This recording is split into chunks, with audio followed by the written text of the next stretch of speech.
Cool. So this is a very nice interview with Richard Dawson. I actually don't have any questions, so I don't know how to start it. Okay. Maybe could you help me with this? I don't have any answers, and I also don't know how to start. The middle should take care of itself, and the end has already begun.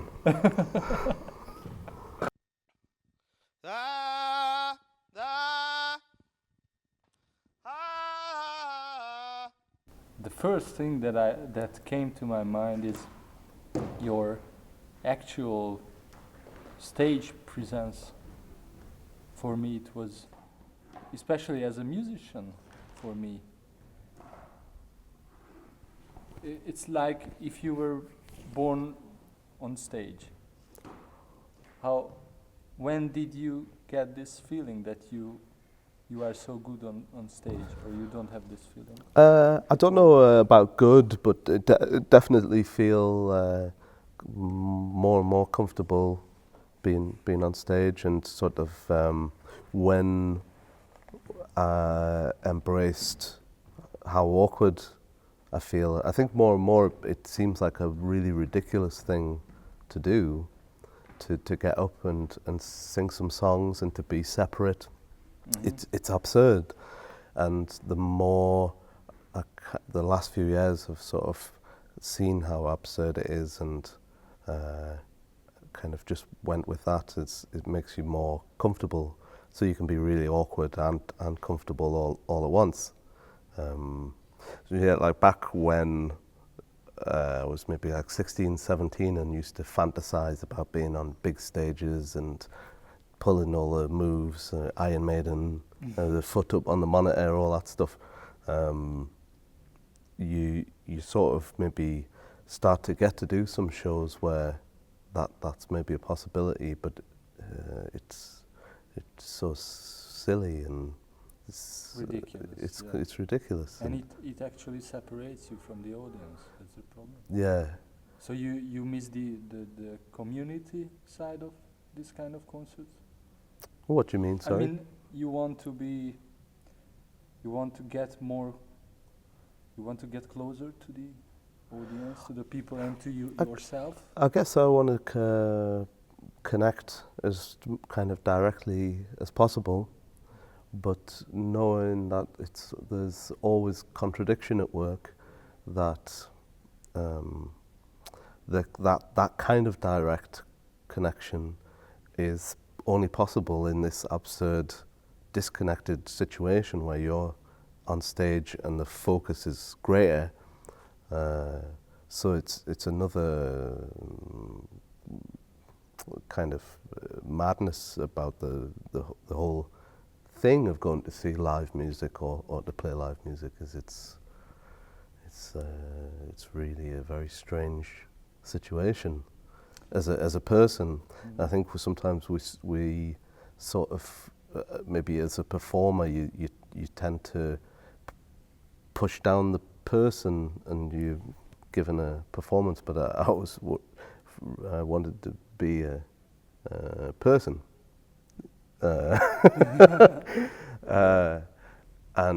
So it's an uncomfortable thing, but I do like it. I mean, I think in life this that can be very in this kind of meeting. You're very easy company, so it's quite nice. But you like uncomfortable situations because you can get very weird things out of it. I mean, very good things. Sure. No, I think more. Like this is a wild, and this is a performance in a way because we're taught and we're sort of pretending that you're not there. But it's kind of like I'm very comfortable here. But if we were just in a pub or just meeting on the street in a group, that would be so much more difficult because it's like a sensory rush. There's so many things, whereas when you're involved in a performance, it's more focused. So I think it allows you to be more direct about some things. and as long as you're careful about it. So then you don't want to escape such situations, but face them and use them for your aims. I mean. Sure. Oh, that sounds nice.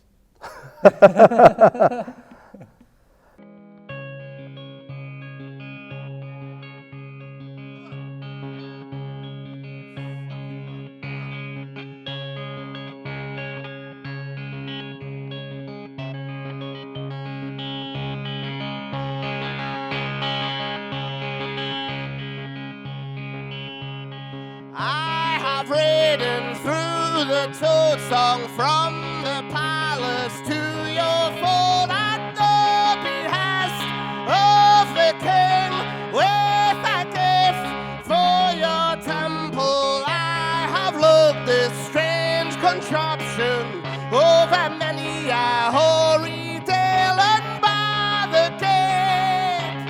Take me to the house of your so-called priest, blasphemer.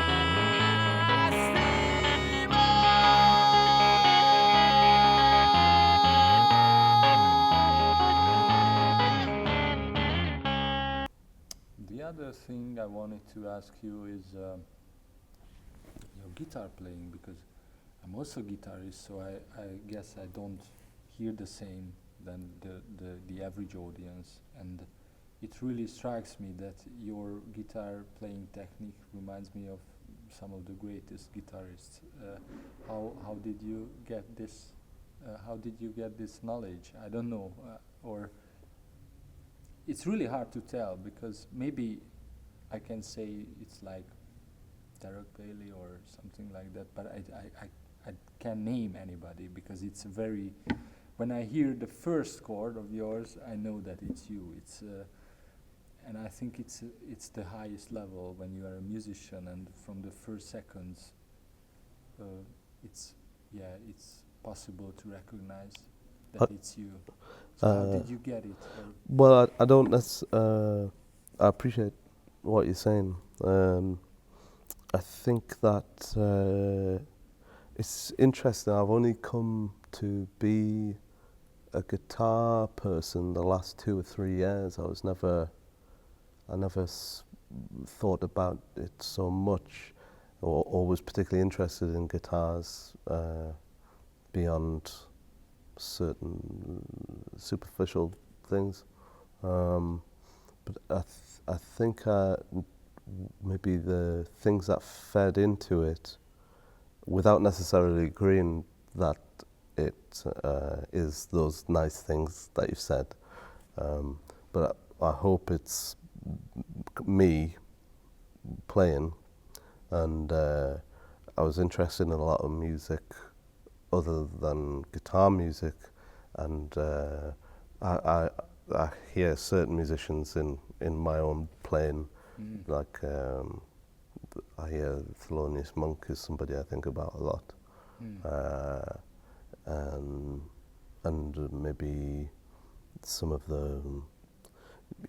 I'm just thinking of. What is the similarity? I mean, Thelonious Monk, pianist. Yeah. What his approach and your approach? What is the similarity? Well, I think there's probably more different than similar. He's a real. I mean, he's so amazing and real musician. I definitely wouldn't compare myself. You are also a real musician. I mean, it's not a.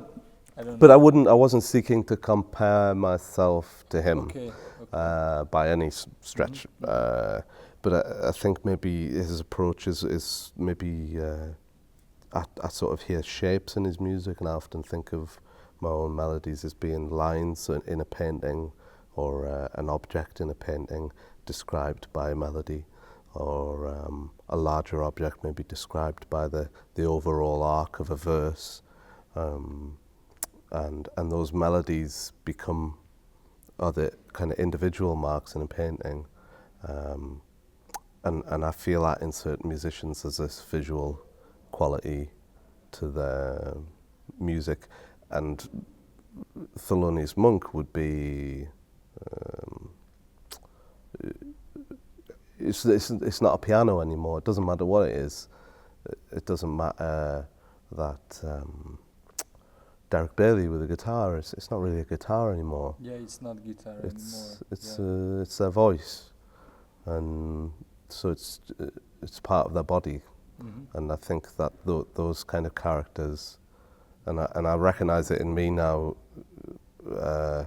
If I have something to say, I find a way to say it, and it's more to do with the obsessional quality, maybe getting hooked on something.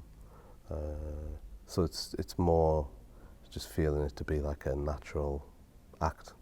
I'm sorry, I'm kind of wittering. That's long-winded. I have a. But you answered the question. Okay. Yeah. Well, I know, but it's completely not going according to plan. Well, no, my approach for interviews is to be don't say too much.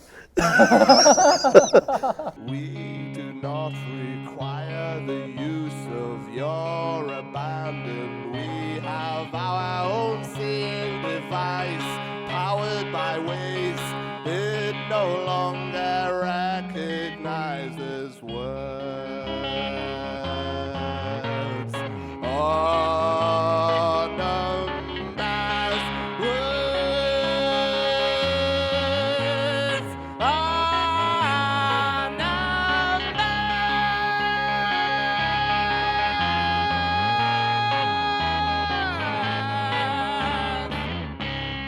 Well, yeah. This would be this contradiction is at the heart of everything in every aspect of life. I find contradiction is maybe even like the force that keeps things moving, and so there is the contradiction. It's like with this as well, which is that you get to a certain point and you can't resist, and the technique or what have you, and just through repetition and practice. Now, I've always believed in practice. I love practice. Really? But really to think about what that word is. Do you practice a lot? Yeah. But in a sense of, I try not to rehearse. There has to be a degree of rehearsal for songs, but that's separate. That's a small element of practice. And So you rather improvise then? it's important to improvise, but also to see. Derek Bailey's book on improvisation kind of covers a lot of this, and that within every moment there can be different levels of improvisation. In one note, how you strike it is infinite. Your choices. They'll usually fall within a band of a certain way, but there's all these outer possibilities as well.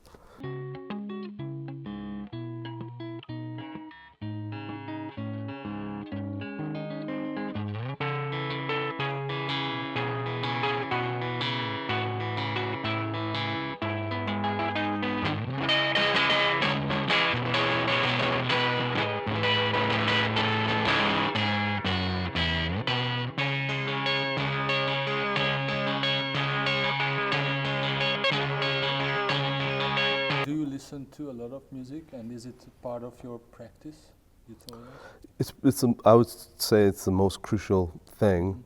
I don't always listen to music, but tend to go through patches of very intense listening and wanting to hear lots of new things. So different zones, like just gathering as much new sound as possible, and then other zones of rehearing some things, and then other zones of quiet, reading instead of listening. But yeah, like soaking up. And then if I'm writing music, I tend not to listen too much, because it's like you're on the blow instead of suck. Yeah. As a fellow citizen of reason, I strongly suggest you reconsider your position, or you may face a wrath of truly dire consequences, the installment of this modern wonder is for your own benefit. Now we're in boiling tar on your roof. If you refuse, we have long since in a vision pleading to the nameless foothills somewhere fire cannot live. A secret dome, a closing our whole world. Made a new world. Made a new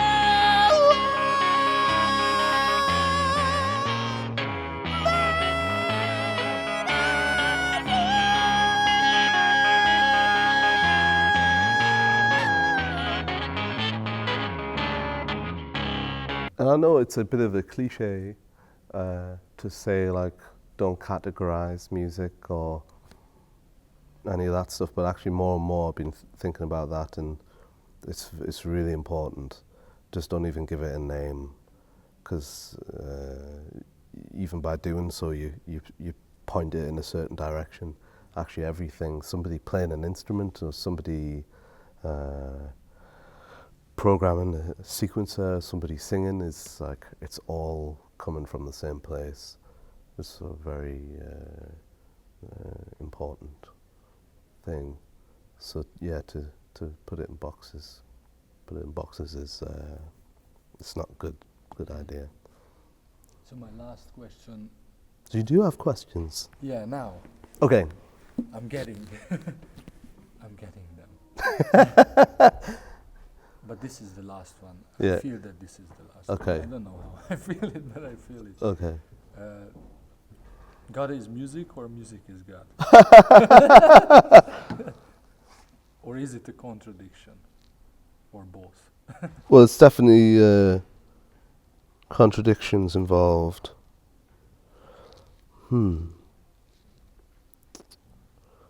Would say this idea that we're all a part of something much bigger than us, which is maybe like a tiny little segment of a very minuscule hair on the calf of some great creature that we can't even comprehend. And music, somehow we just manage to we can step outside of that and become a little bit bigger than we are sometimes. I feel like it's a little way to get a bit closer, but still not very close. I really like the Cavalli idea, Nusrat Fateh Ali Khan, the idea that when you were hearing hearing them sing, that somehow you were able, he was channeling God. You were able to get closer to God through his voice, through that singing. It's a very amazing idea. It's difficult, it's impossible to put into words or even get close to that, but when it happens, you know it. Then you can't describe it, like now. Because how could you?